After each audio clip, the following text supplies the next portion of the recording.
Hello everyone and welcome to Mountain Lake Journal. I'm Tom Howley. This week, the northern border is staying closed.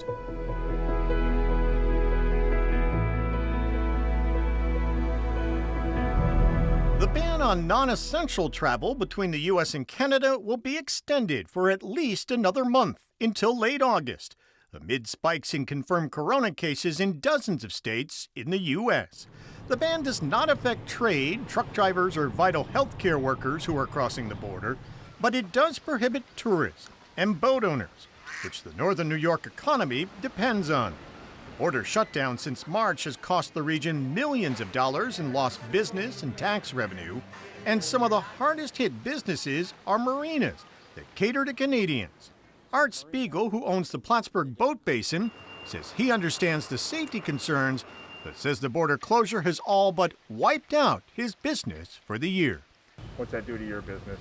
Well, it kind of solidifies the fact that the marina will certainly be crippled for this year.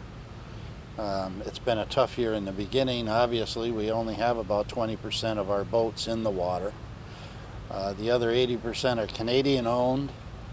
They are big investments. They're like cottages to the Canadians. Some of them approach $1 million in value, and they're tied up, can't be used, can't be visited, can't be maintained.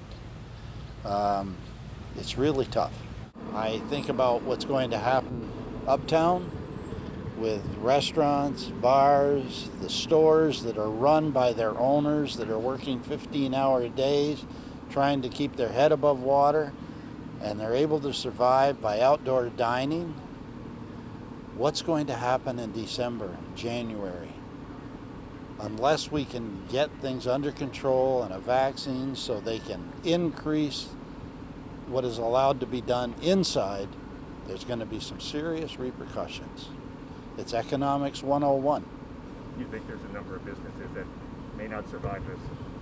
I think it's just arithmetic. How many hours a day can someone work for how many months to try to keep their head above water, and then have the COVID compounded with weather, compounded by the facts Canadians can't come across the border? I mean, this is the perfect storm. Some local officials, Gary Douglas and other folks, have been pushing to try to get the governments to allow at least boat owners, property owners to go back and forth. They've been trying that for several weeks now, but without any luck getting, I think, primarily Canada to agree to open the border. I had always thought they would at least open it to people owning properties, boats, say within a distance of 50 or 100 miles of the border, because we are in such a position here that we're so safe. We're being careful in the North Country. But it seems to be the Canadian side that doesn't want us there. And as a result, it's got to be bilateral. And it just doesn't seem to be clicking. They're looking at the other cases in the U.S. and that's correct. They're looking at Florida and California, and take a look at Plattsburgh, New York. You know, we're a different environment, totally. So for you folks, does this end the season? We never really got to start our season. That's the sad part. We had all the expenses of setting up the marinas, getting the docks out. We have, very limited staffing compared to normal.